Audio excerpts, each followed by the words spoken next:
Welcome to another episode of Master Coach. On today's episode, we're talking with Amy Porterfield, my friend becoming an old friend. Yes. Yeah. Well, how long does it take? 5, 10 years? I think so. I think we're getting close. Okay. Yeah. We're going to have a great conversation. If you don't believe in yourself, if you feel like because you're a woman, you're not supposed to have a voice, if you are scared to death to go out on your own, if you have failed, if you are laying on a couch crying because your boyfriend broke up with you, let me just tell you this. It all works out, and we're going to show you how. And when we dive deep into Amy Porterfield's story and how she became a master coach. So you're going to love this episode.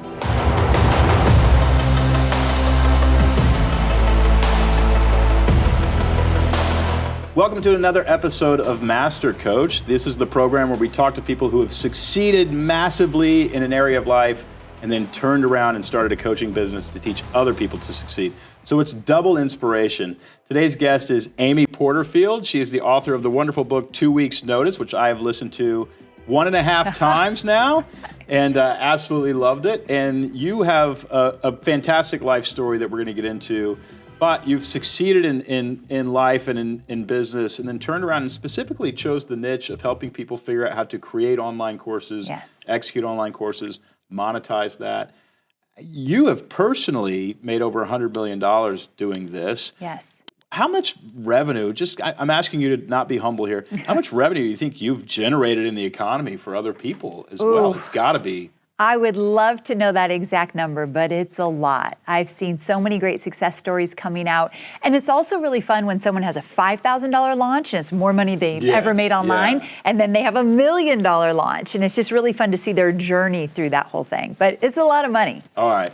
Take me back to childhood. How did Amy Porterfield become who Amy Porterfield is? I really want to know, where did you grow up? Tell me about the house that you lived in. Were mom and dad around? I mean, tell me about Amy as a little kid. So I grew up in the quintessential middle-class home, and my dad was a firefighter, and my mom was a stay-at-home mom until we got a little older and she became a hairstylist. So we're talking blue-collar to the bone. Yeah. And my dad has a crazy high work ethic, and he's got a lot of philosophies around hard work, and so that was distilled in us since we were really little. What did that look like as a firefighter? I mean, you work hard as a firefighter. Does that mean he's, every weekend you're doing chores around the house? Those sorts of things? we had the chore list all the time, but he also had 2 jobs. So firefighters usually have another job because they're 24 on and 24 off. Yeah. So they have the time and probably don't make as much money as they want. So my dad had an air conditioning and heating business.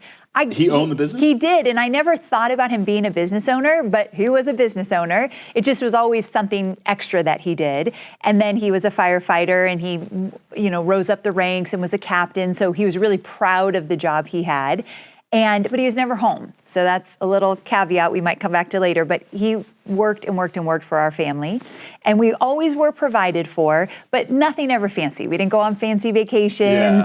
Yeah. A houseboat on the lake was kind of the fanciest thing we've ever done. So he was very frugal with his money. We're very tight with it. But he also did really well throughout. He's retired now, and he still does really well. So he's a great example. It takes a lot of drive to accomplish what you've accomplished.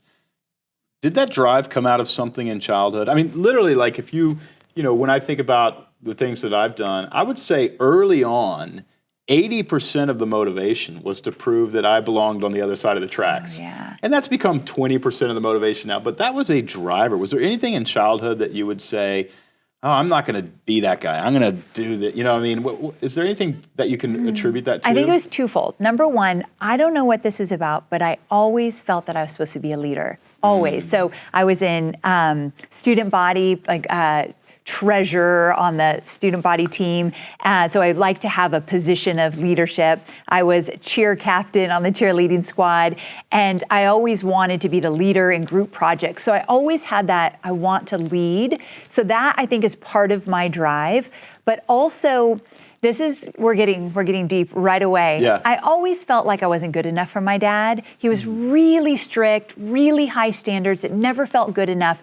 So I always feel like I need to prove myself. Yeah. That really came from childhood. And I can see myself proving myself through all my corporate jobs till I became my own boss.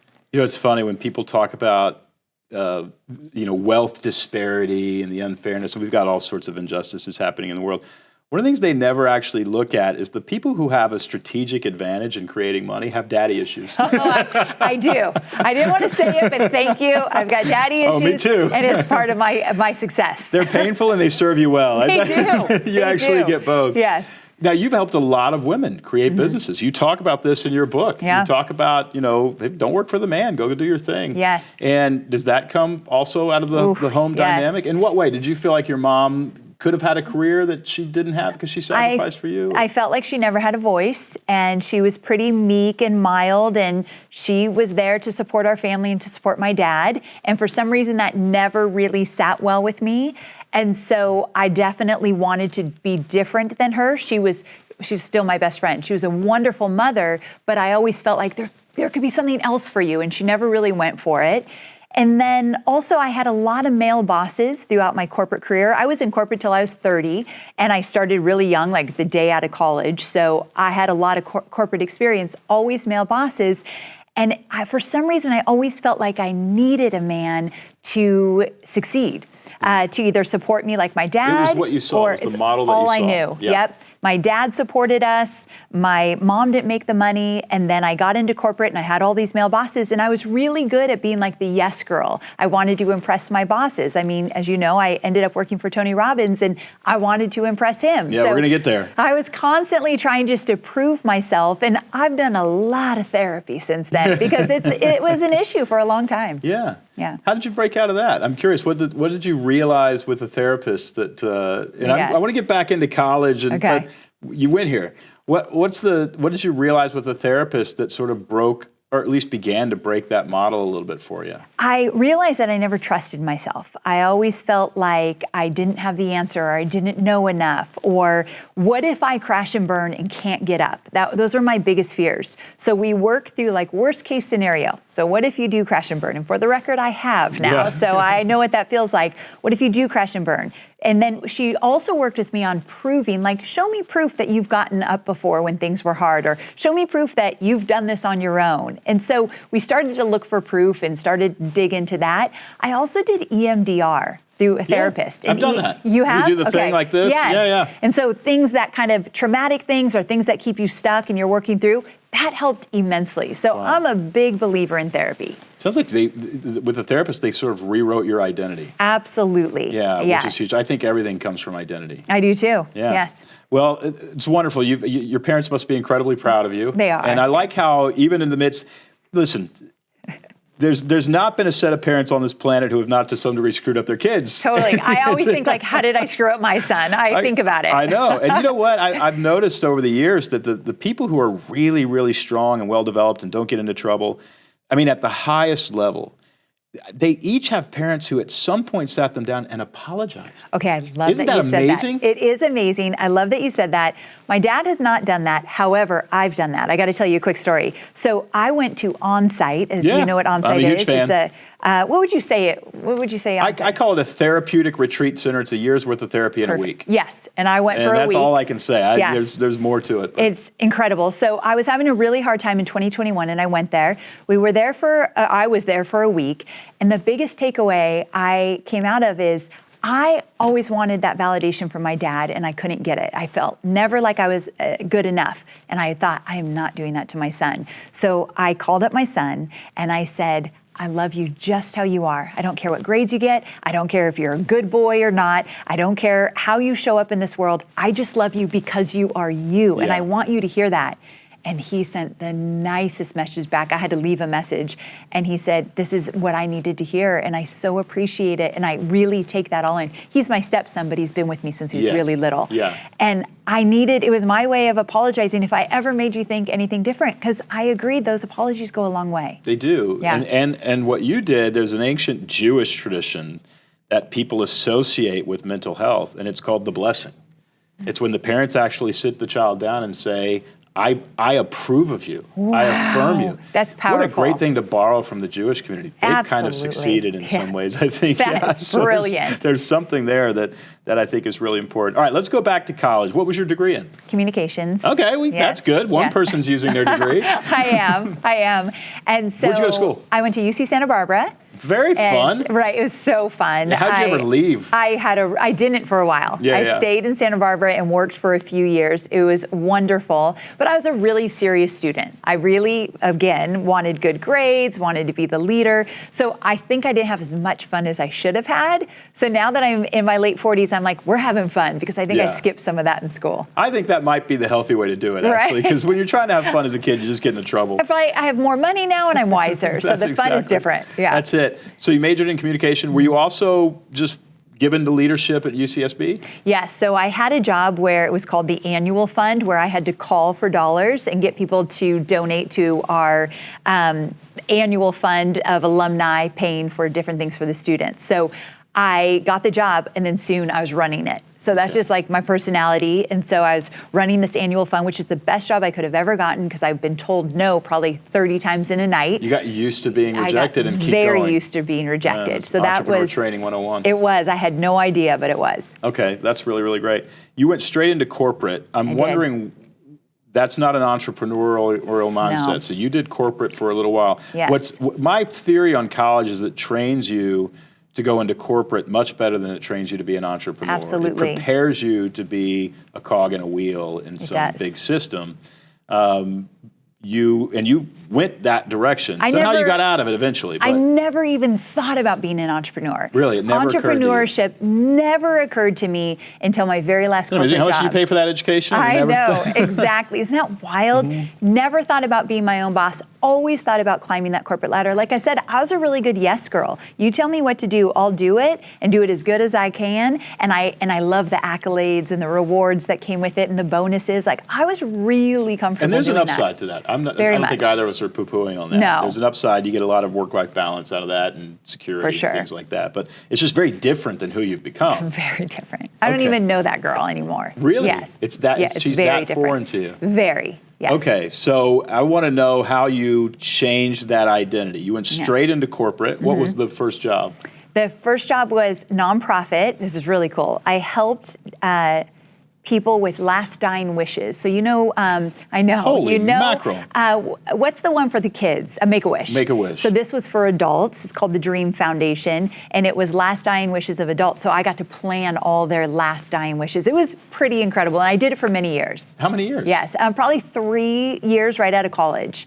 So I was an intern, and then I got a full-time job. And my compassion and empathy definitely developed in that job. Like that, your heart just burst open. And it reminds you of what's most important. So that was a very good experience. That's interesting, Amy, because you and I have been friends for a while. And when you have friends, you sort of, I can learn this from this person, or I need to develop this. They're so much better than me in that area. I would say the number one thing that I think about when I think about you is her empathy is off the charts. Oh, thank you. That she will look into a camera, and instead of saying, okay, what am I trying to sell here? What am I trying to do? She doesn't even think about it. She just goes, I love you. And I'm like, I believe her.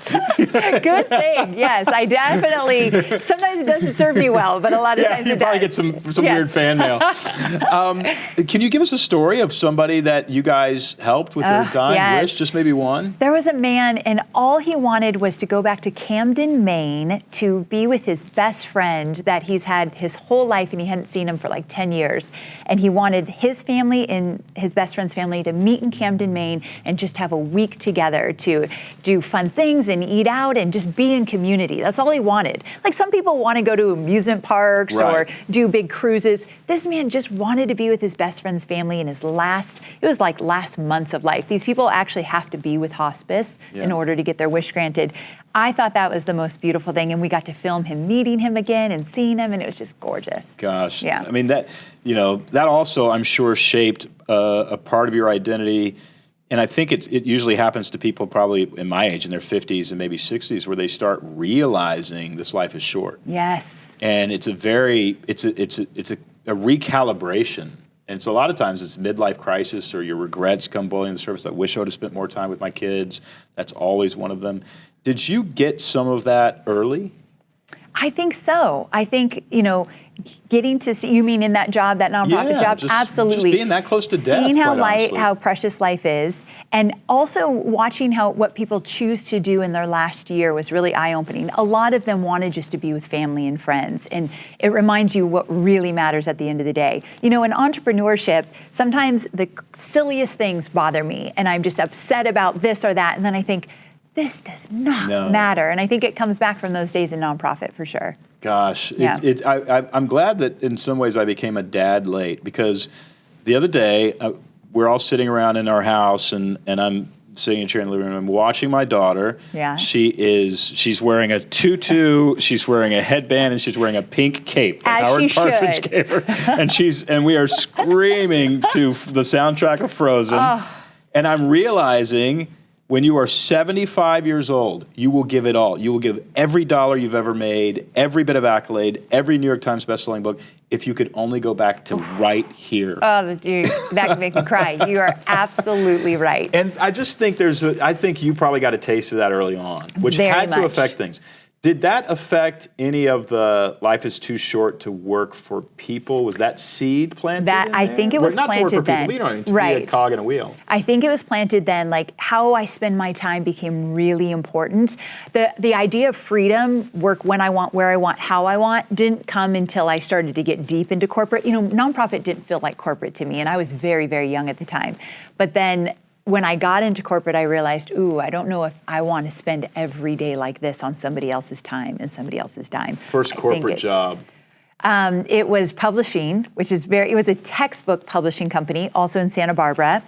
And it was great. I learned sales. I learned how to network. I learned how to make presentations. Was this your introduction to quote unquote thought leaders? I realize it's a textbook company. You don't think of them as thought leaders. Didn't come yet. No, I didn't even know. Curriculum and content and teaching and education? So that all came in. Like the value of curriculum and the content mattered, and all of that started to play a part with me in that publishing job. Did you realize that a person could make money teaching people something? Yes, and that was like, wait a second. And I also thought maybe I wanted to go into academia because I liked being around the professors and the teachers and all of that. So the teaching part definitely sparked during the publishing time. Walk me through, if you can, the sort of points of time where you went from learner to teacher. Or the permission somehow was granted inside your own brain, maybe it was self-given, that I'm going to be somebody who leads and teaches these people something. I think it came with, in that publishing job, they would have me do presentations to some of the booksellers. And so I got to go on stage and I got to present. And that's when I kind of thought, I like this. Yeah. I hate to admit this, but I forget, like a personality test significance comes out of that. Yeah. And I definitely I don't like to be the center of attention all the time. I think there's a difference. I do like to be a teacher and see the light bulbs go off. And that happened when I started to get on many, many stages when I was in the publishing company. I love that. I love that you made that distinction, because there are people who are born performers. I am and there not. are people who are born teachers. Yeah. And the difference is a teacher is very happy in a classroom of 50. A performer needs 50,000. I do not do 50,000. The thought of it makes me sweat. How did you get from there to Tony Robbins? Yes. So what happened was I was at this publishing company, and I definitely knew I wanted to change. And so there was like a series of random jobs in between the publishing company and Tony, but nothing really stuck. And then I was working for Harley Davidson. So that was the big job before Tony. And I was working at dealership levels, still in Santa Barbara, Ventura area. What were you doing for them? And marketing. So that's when I fell in love with marketing. Marketing with a small M or corporate level? Small M. So it was marketing at dealership levels. And that was good for me. The corporate would have really rattled me. It was too soon. So I got to do these events and these different marketing campaigns, and I fell in love with it. And I was good at it. So there was something there. Did you ride? I did. I learned. I got my motorcycle. I would never do it now, but I did get my motorcycle license and rode just a little. It always scared me, though. I got to ask you, top speed.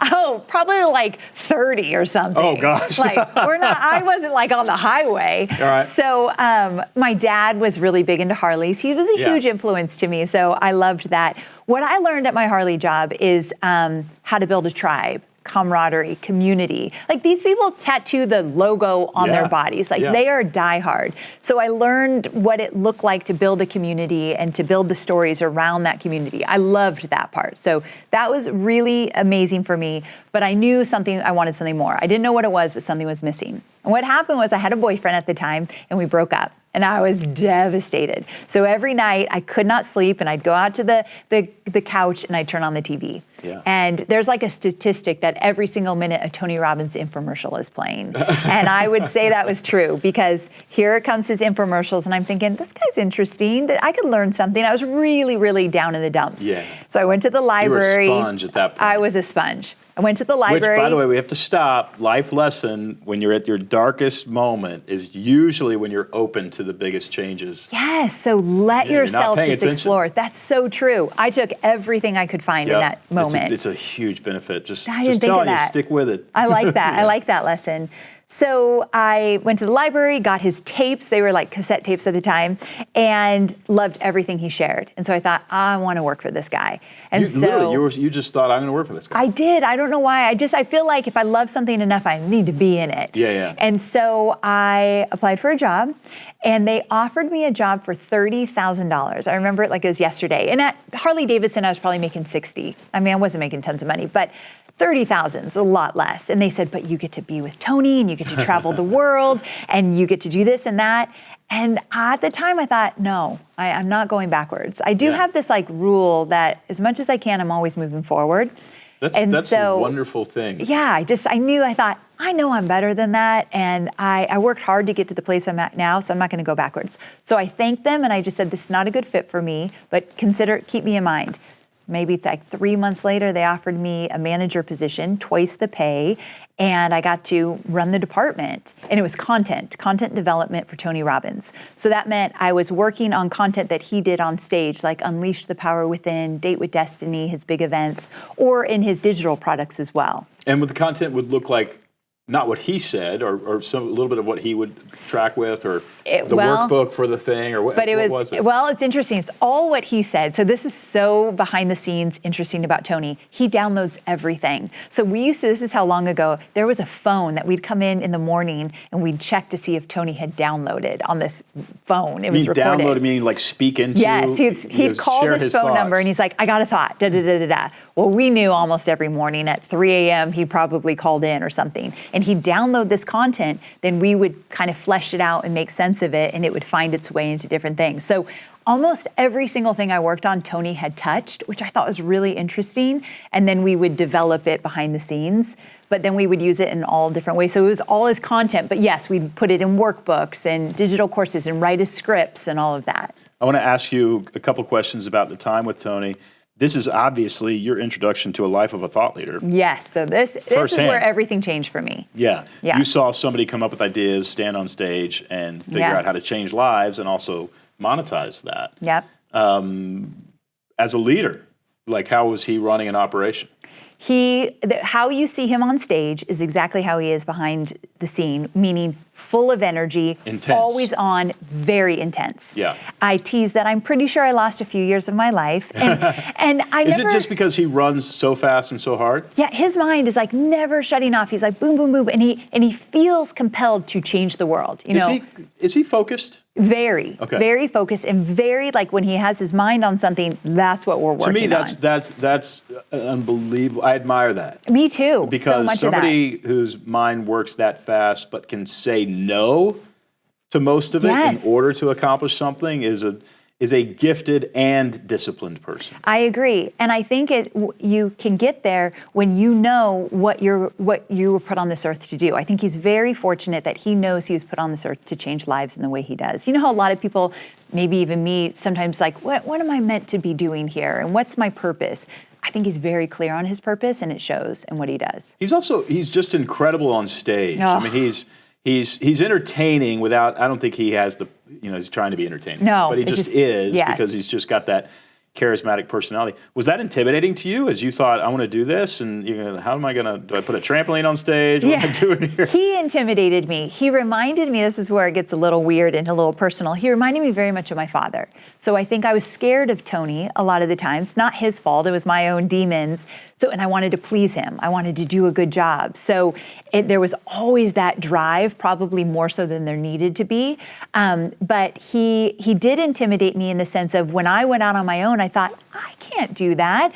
That's all I knew. So I'm like, I have to be that big and do that much. And so I probably stayed at that job longer than I needed to because I was too afraid to go out on my own because my only example was this larger than life professional thought leader. And that was scary to me. I wonder if that's a mixed blessing because you're just seeing it. You're seeing it at the highest level. I am. Yeah. And that gap between your abilities and his abilities. I just wonder if it was somebody with less, if you would be where you are now. What also strikes me though is I met with your team. You and I have spent a day with your team, and I loved them. And you are not intense, or they're not scared of you. So you clearly didn't. You don't have some of that personality in there. You don't run it that way. I think I probably went the whole opposite way and probably could be a little bit more stern or a little bit more intense in moments. But there's a big theme that runs through my company. I don't want anything to feel like corporate. So I was in corporate for so long that there's so much of it that felt restrictive to me. And I hate that feeling of having to work for someone and always be on their time and only follow their rules. So in my company, I do want people to feel like they have a little bit of entrepreneurship. So we do things like unlimited time off. We do a 4-day work week. We're very lenient with if you got to step away, you step away. Like we don't make a big deal about a lot of things. And surprisingly, it really serves us well. No, you hire the right people. Yeah. And it does. Yeah, you hire the wrong people and they take advantage of it. But those people sort of weed themselves out. That's fantastic. How long were you with Tony before? Were you with Tony and then you launched out on your own? Yes. The book seemed to suggest that. Yes. So how long were you there before you said, I want to do my own thing? I was with him for about 6 years when good bit of time. Yeah, when I finally thought I want to do my own thing. Florida or was San Diego? It was in San Diego? Yep. He has his headquarters in San Diego. I don't know if he's still there. I actually think they might have moved, but that's where he was. And it was about 6 years. And there was a fateful meeting that changed my life. You want me to tell you about it real quick? Do. Okay. So Tony was getting into the online marketing space more of selling digital courses.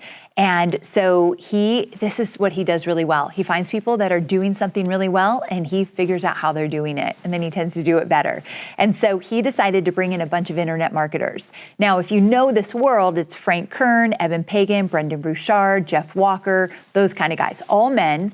And he brought them all in. He didn't know many of them. And they sat around this big oak table and I was called in to take notes. So I was brought in to sit on a side table. The mouse that ended up running the kingdom. I like to think so. So I wasn't even invited to the main table, and there were no women at the main table at the time. And not because Tony didn't invite them. There weren't a lot of females doing what we're doing now. And so one by one, he said, tell me about your businesses. So they went around and they didn't talk about their digital courses. They didn't talk about their business model. They talked about freedom. Let me tell you how I live my life. Let me tell you what I do with my family. Let me tell you what's most important to me. All I heard was freedom from all of these guys. And I thought, I have no idea what they're doing and I don't know how to create a course, but I want that. I'm going to figure that out. And it took me a good year to find the courage to finally quit.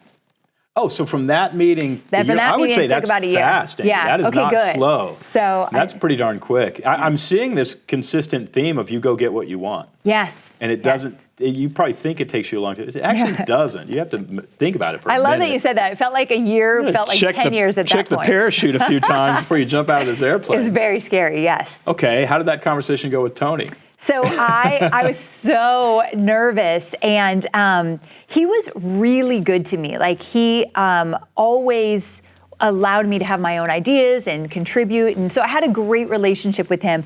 But at the time, somebody else, there was a boss between Tony and I. There was a lot of movement at the time, which is what perfect timing for me to leave. What really happened was when I decided I want to go on my own, I asked if I could work from home a few days a week. The company was in a transition, so it was perfect timing. And they said yes. Then I asked, can I go part-time? And so that was a little baby step. I'm big on baby steps. And with the rest of your time, were you starting to figure out, okay, let's stop here because I think it's important for folks, a learning moment from Amy.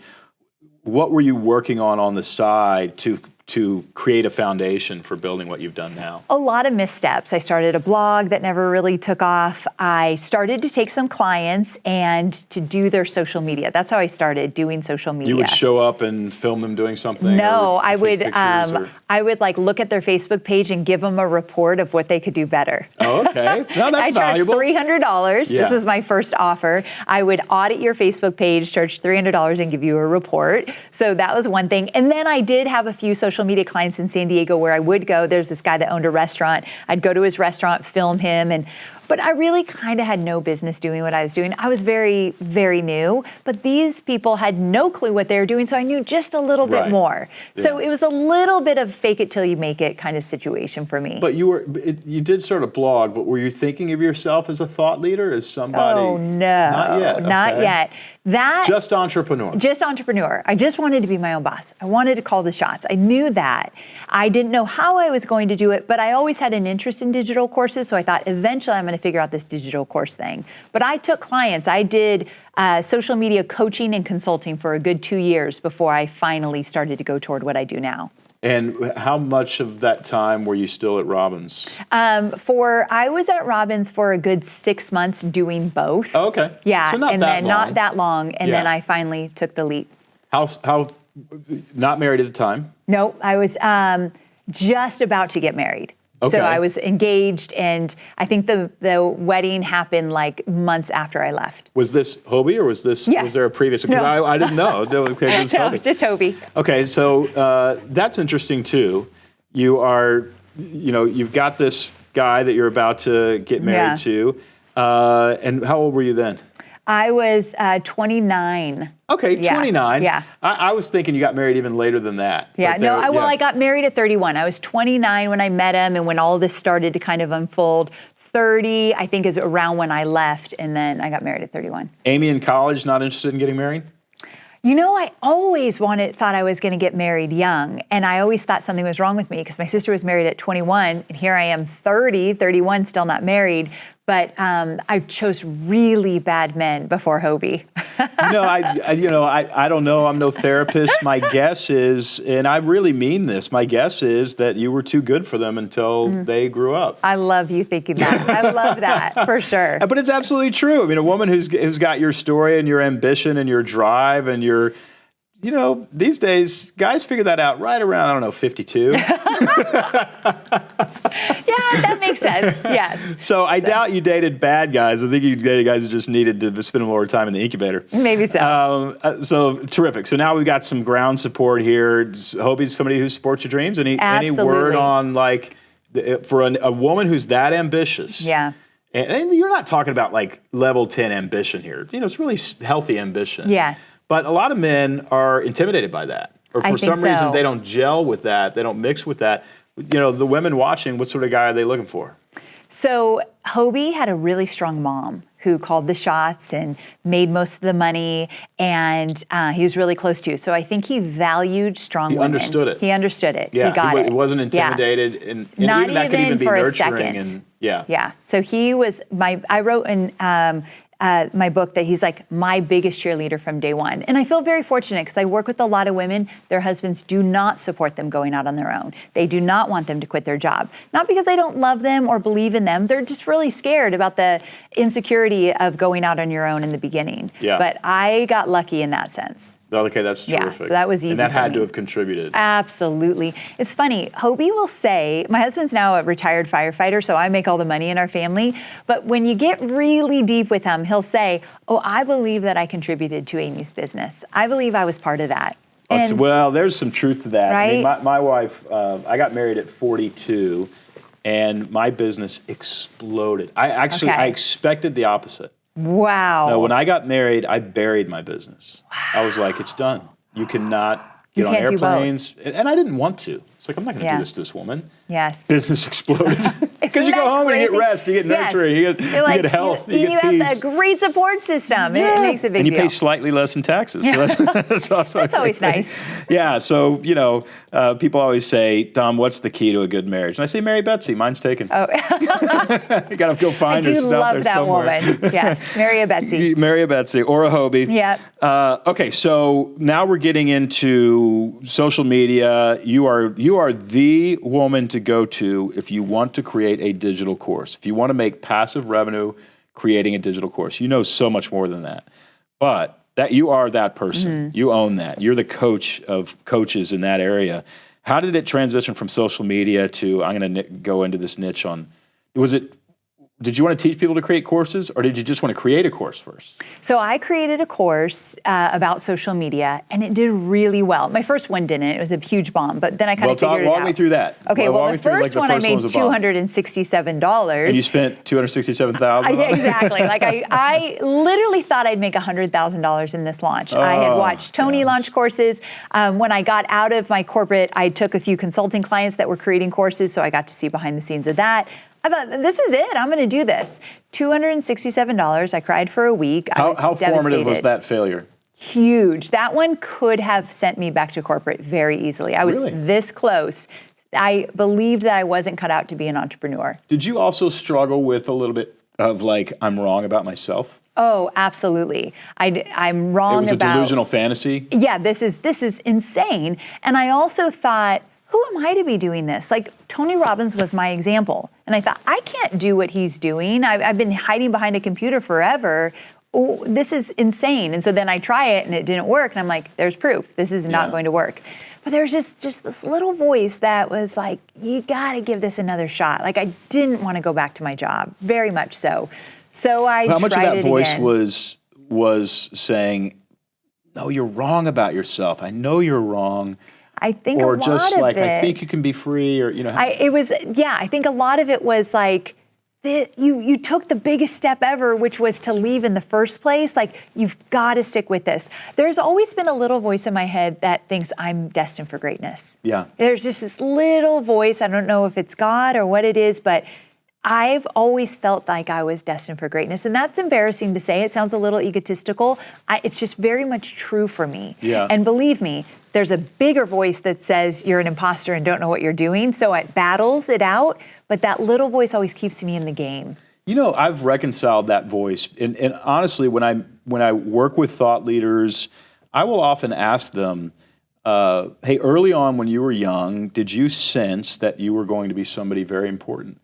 And if they say no, there's two reasons I can't work with them. One is they don't actually believe that they're supposed to be doing this, or two, they're lying because they did hear it. Yes, I heard it for sure. Yeah, and they want to be humble about it. Pete Carroll was the first guy that I interviewed when he was coaching the Seattle Seahawks. It was right before he won that Super Bowl, the first, well, he should have won two, he won one.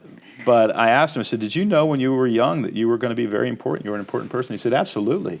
Oh, I love that. I love that. He said, Don, I was failing on the field because my body was too small. And I had to reconcile the fact that my spirit and who I am is way more important than my body can demonstrate.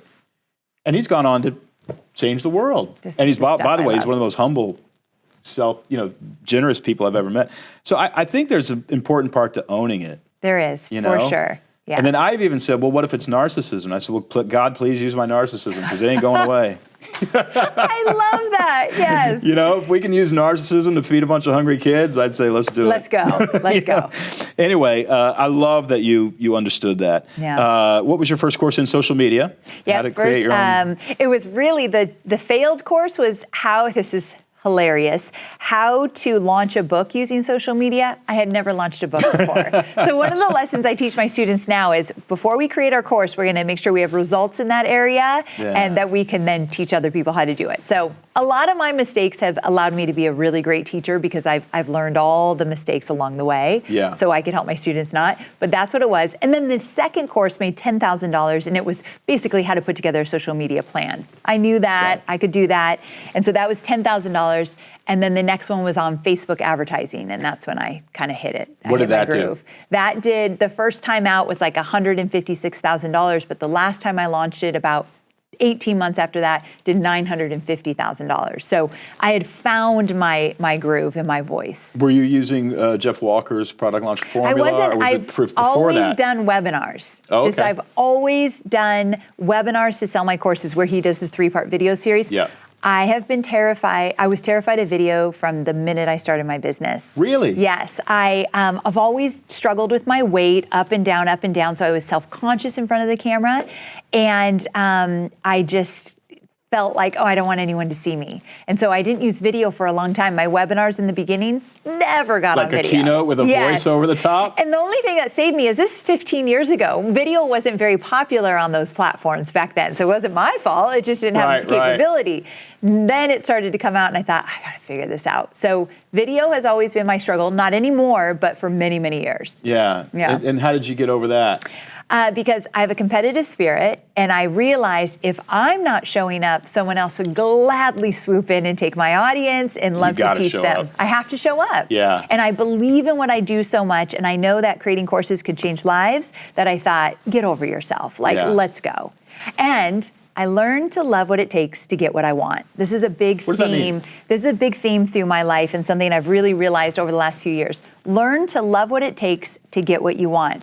It means that you do the things that make you uncomfortable, but you find a way to just love it because it's getting you to where you want to go. So I might not love showing up on camera. I love what showing up on camera does for my business. Got it. So I remember what this is going to do. You have somehow tied together the two. Absolutely. These are the pieces that it takes to get this thing. Therefore, I'm going to fall in love with that. Yes. I feel like a lot of my 15 years of building my business have been uncomfortable conversations. I'm uncomfortable showing up. Not really sure which way to turn, but I always knew what I wanted, which was this freedom. So I was just going to get uncomfortable until I wasn't. And that has served me well. A lot of people think if they're experiencing some sort of discomfort, they're on the wrong track or they're doing something wrong. And how did you realize, no, that's actually the path? You know, I've read so many books of people sharing their challenges and what went wrong and how they got to the other side. And early on, I realized a lot of that discomfort, a lot of that fear, a lot of the crash and burns literally are the lessons you need to learn to get to where you want. Yeah. So I learned from other people's stories and realized if they can do it, so can I. I do have that kind of mentality. Yeah. Yeah. Do it scared. Do it scared. Just do it scared. I think that it's all I do. I'm scared all the time, Don. Yeah. You know, I watched a guy, it was so great. I watched a guy give a speech yesterday. I was at a thing, and the CEO of a company, he doesn't do a lot of speeches, but he's in front of 500 of his most important customers. And he gets up, and he is going a little bit too fast. He's tripping over his words a little bit. He stops, and he's shaking. He drinks the thing of water, and he puts it down, and he kept going. He delivered an excellent speech, had an excellent controlling idea, and I got to talk to him backstage. I was like, man, that was really excellent. And I said, can I give you a compliment? And he goes, yeah, I could use it. And I said, let me tell you what your speech was about. And he had just gotten off stage. So your speech was about this. This was the main idea, wasn't it? He goes, yeah. And I go, well, then you hit a home run. Congratulations. I love that. Because I just told you what you were trying to get me to memorize and understand. And he probably went home thinking he did awful and he had to drink a thing of water. Right. He nailed it. Nailed it. Yeah. But I also love that you told him. I think that goes a long way. Yeah. But I think the reality is for most people is you are feeling 95% of what anybody's actually They're noticing 5%, you're feeling 95. Keep going. Keep going. You're going to be fine. And you learned that lesson early on. I did. Then you another thing that Pete Carroll said to me, he said, Don, I was lucky enough to get enough early wins in my life to realize that early wins were meaningless, that wins themselves were meaningless. Okay. He said, I won so much early that I realized it just doesn't do anything for you. And then there was a law of diminishing returns. Every win gave you less fulfillment. But he said, when I turned around and started helping other people win, there were no diminishing returns. Yes. And so when he actually asked me, please don't tell all the stuff that I'm involved in because football fans get mad. Oh. They only want me focusing on football. Oh. And now he's not the head coach, so I'm saying it all. Pete Carroll's out there changing the world. But I wonder if that wasn't true for you because you went from creating digital courses to helping other people create digital courses. And what was that transition like? What happened was I started creating these courses and started doing really well. They were selling well, people were getting results. And I think this is a big lesson. I listened to what they were saying to me. They were saying, how are you doing this? How are you selling these courses? How do you put together these webinars? And they wanted to learn my craft more than what I was teaching in the courses. And that was that pivotal moment. Like, thank goodness I listened. When I was in second grade, I was a talker. I would get talking on my report card. One time I didn't get to go to Disneyland because I got talking on my, I thought that was very mean. But the teacher did that or my your parents dad, did that? of course. Dad. So I got talking on my report card. He didn't let me go to Disneyland with everybody. I remember that distinctly. However, when he would drive me to my classes, he had this big, ugly blue truck for his heating and air conditioning business. I was embarrassed of the truck. And he would drive me up to the curb, and I'd get out, and I'd grab my lunchbox, and he'd say, Amy, wait. It's better to listen than to talk. He would say that all the time. It's better to listen than to talk. I'd be like, yeah, whatever. And I'd still talk my way through it. I have learned in my business that my ability to listen more than I talk has been a game changer for me. And so I would listen to my students instead of talking over them and telling them all the stuff I wanted them to learn. They would say to me, how are you doing this? Or I want to make more money in my business. Or I want to supplement. Teach us this. So I got quiet enough to realize this is what they wanted, and I decided to create the course on how to create courses. And my business has never been the same since. So that served me well. And I love that you actually had done it a few times and had experienced great success. Absolutely. Made over $1 million with your own courses. Yes. So you knew what you were talking about. And that's more or less what you're doing today, right? That is what I'm doing. So there's power in being known for something, and I feel like that's my secret sauce. Very few people accomplish that. And I didn't realize that it was not common until I started teaching it, and people struggle with it. But staying in my lane and putting my head down and doing what I do best has served me well. Yeah. And I really do believe when you're known for something, your name comes up in the right circles, the doors start to open, opportunities come your way. And that is very true for what has happened for me. A lot of people write a book and they build a platform. The platform comes after the book. You built a platform and then you wrote a book. Yes. Why? Why didn't you write the book first? Or certainly you wanted to early on or thought about it? I thought about writing a book for years and years and years, and I just never knew what that book was going to be about. And also that looked really hard. And it is, for the record, I have learned. I have no idea how you've written so many books. But I just couldn't nail down like where I would go with it. And I enjoyed teaching so much that I was getting so much fulfillment out of teaching inside my courses. And it was doing well. I will say, though, that the book changed my business. That when I finally had a book out a year ago, bringing new people into my world, understanding what they wanted and who these people were, I have definitely been able to serve at a deeper level. So, what is the problem that this book solves? I've read it. I think I know. Okay, so you probably will say it more eloquently than me. I think the problem it solves is the people I write to are the people who feel stuck. They know they're destined for something more. They want something more, and they don't know how to go after it. And one, I want to be an example of what is possible, and two, I want to guide the way. Yeah. Toward freedom. Would you have said something similar? I think I would have said if you're doubting that you can change the world, this book takes away that doubt. Okay, even better. This is why you're my friend. You no, I really believe that. I believe that there's a lot of people, especially women, who grew up the way you grew up, you know, and there's just doubt that their voice matters. It's so true. And I think this book helps you, conquer that doubt and monetize the confidence that you get from it is an important thing. You've had a couple of careers. Is there a third act in Amy Porterfield? You were born to lead. Right? Yes. I think your son is going to be flying the coop here in the next 10 years. He is, So what is the next Amy Porterfield? Are we going to have to refer to you as Congresswoman, or what are we doing here? No, never. There is a huge part of me that I would like to take my wealth and invest in women's businesses. I have a huge desire for that.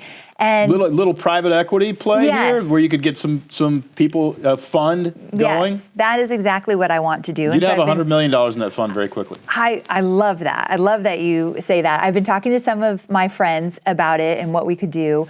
I just am really drawn to that. Now, I think a lot of the businesses I help, I don't know if they really need money to get started. With a digital course, you could practically start with nothing. Yeah, but sometimes it's an incubator. Exactly. Yeah. And I feel like there's bigger dreams that these women have, and they just need some help to do so. So my next act would be something in that. So I'm starting to kind of dabble a little bit.